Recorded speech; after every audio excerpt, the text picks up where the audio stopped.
नमस्कार दोस्तों, मेरा नाम सौरभ श्रीवास्तव है।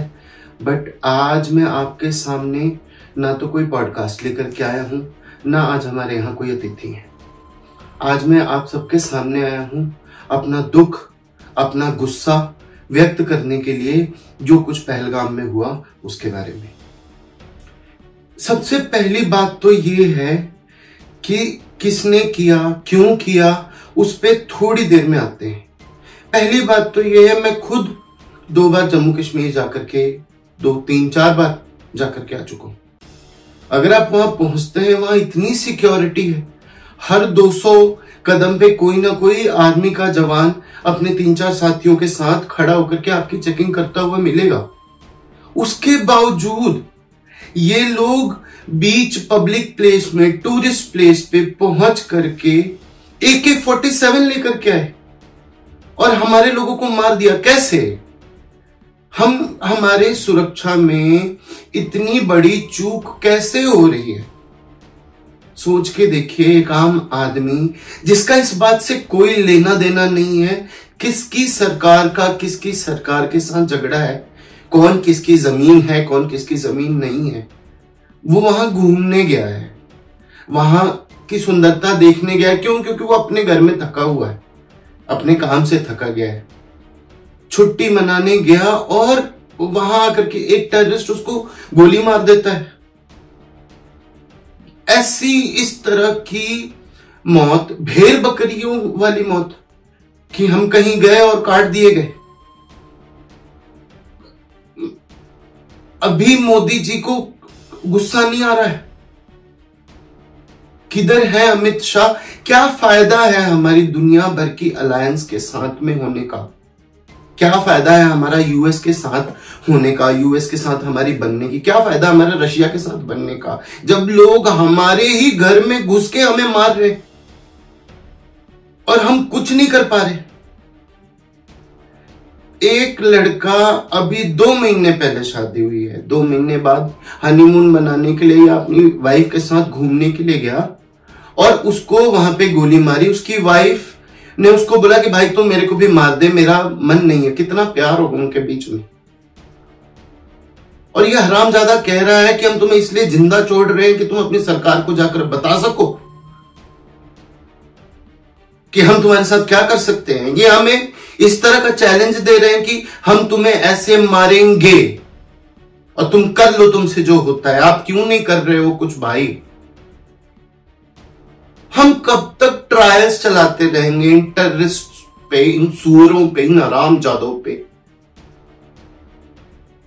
एक बच्चा बड़ा करने में एक इंसान की सब कुछ जाता है, इतना प्यार लगता है उस बच्चे को बड़ा करने में। 22, 24, 28 साल का लड़का, जवान लड़का ठोक दिया। अच्छा बच्चा अपने घर का, उसके माँ पे क्या बीत रही होगी उसके। मुझे मालूम है कि हमारा कानून कहता है कि 100 दोषी बरी हो जाए, बट एक निर्दोष को सजा नहीं होनी चाहिए। पर ये लोग उस कानून के फायदे को लेने लायक नहीं हैं। हम इनको पकड़ते हैं, इन पे ट्रायल्स चलाते हैं, ट्रायल्स में इतने सारे पैसे लगते हैं, इतना समय इनको जेल में रखना पड़ता है, जेल में अंदर डालने के बाद इनकी सिक्योरिटी पे खर्चा करते हैं। और हमारे यहां किसी दिन कोई हाईजैक हो जाता है, कोई टेररिस्ट आकर के किसी को बंदी बना लेता है और फिर हम इनको छोड़ देते हैं। काहे का ट्रायल चलाना है? ठोको ना, ठोको, खत्म करो मसला। थोड़ी देर के लिए भूल जाते हैं ना देश में किसकी सरकार है, कौन हमारा प्रधानमंत्री है, कौन हमारा किस स्टेट का कौन सा मुख्यमंत्री है। वो किसी मिनिस्टर का भी तो बेटा हो सकता था ना जो मारा गया। जो 30 लोग मारे गए वो तो किसी मिनिस्टर के भी तो हो सकते थे ना। पूछ के तो नहीं मारा ना। क्या पूछा वो मैं बताता हूं। पूछो इसको ये मुसलमान है कि नहीं। इन सुअर के बच्चों को मुसलमान होने का मतलब भी मालूम है? मुसल्लम ईमान होता है, मुसलमान जिसका ईमान मुसल की तरह हो, पक्का। कौन सा ईमान सिखा रहा है आपको? कौन सा धर्म सिखा रहा है आपको कि 30 निर्दोष लोगों को, 50 निर्दोष लोगों को जिनके हाथ में कोई हथियार नहीं, जो अपनी रक्षा नहीं कर सकते उनको जाकर के ठोक दो। और तब हमारी आर्मी क्या कर रही थी? हमने क्यों मरने दिया इनको? ये कैसे हो गया? मेरी गुजारिश है हमारी सरकार से, आपकी जो पावर है, आपको जिसको फोन करना है, आपको पाकिस्तान फोन करना है आप पाकिस्तान फोन कीजिए, आपको इंग्लिस्तान फोन करना है आप इंग्लिस्तान फोन कीजिए। हमारे घर में घुस के हमारे बच्चे, हमारी बहनें, हमारी माएं मरनी नहीं चाहिए यार। ये नहीं होने देना है।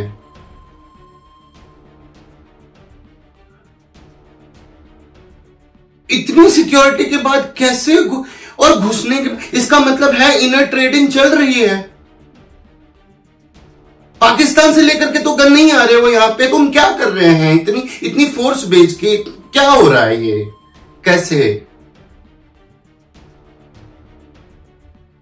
कल मैं अपना बच्चा जम्मू कश्मीर लेकर के उसको पहाड़ दिखाने लेके जाऊं, बर्फ दिखाने लेके जाऊं और उधर से उसकी लाश उठा करके लेके आऊं।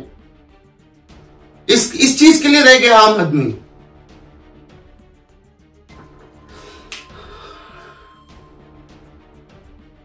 दूसरी बात, मैं उन टेररिस्ट ऑर्गेनाइजेशन से पूछना चाहता हूं, आपका किसी जमीन को लेकर मसला है, होगा। आपका किसी धर्म को लेकर के मसला है, होगा। पर इनको क्यों मार रहे हो? तुम्हारे पिछवाड़े दम है तो तुम फ्रंट पे आके लड़ो, जीतो, ले जाओ भाई जमीन, कोई चक्कर नहीं है भाई, ले जाओ तुम। किसी का बच्चा, किसी की बीवी, किसी की मां जो डिफेंस नहीं जानते, उनको तुम मार करके कौन सा तुम जिहाद छेड़ लोगे यार? कौन से कानून में, कौन सी किताब में जिहाद का मतलब ये होता है? बताओ तुम। दूसरी बात ये, जो भी आपकी ऑर्गेनाइजेशन है, जो भी आप लोग कर रहे हो, तुमने पहलगाम में 100 गोलियां चलाई होंगी, हमारे 30 बंदे मार दिए। अगर इंडियन आर्मी अपने पे आ गई ना बेटा, तो 100 गोलियां चलेंगी ना तो तुम्हारी 100 खोपड़ियां ही जाएंगी। तुम्हारी मैं ना, तुम सामने खड़े होकर दिखाओ। बुजदिल कायरों की तरह आए और 30 लोगों को मार दिया, अल्लाह अकबर करके चले गए। भगवान का नाम किसी को मारने में लगाओगे यार तुम? ये तुम क्या, तुम लंठ आदमी हो क्या यार? कौन सा सुकून मिलेगा भाई तुमको जिस दिन समझ में आया हमारे यहां के लोगों को, तो तुमको ऊपर जाकर के जन्नत मिले, 72 हूर मिले, किसी 400 हूरें मिले, तुमको ऊपर जरूर भेज देंगे।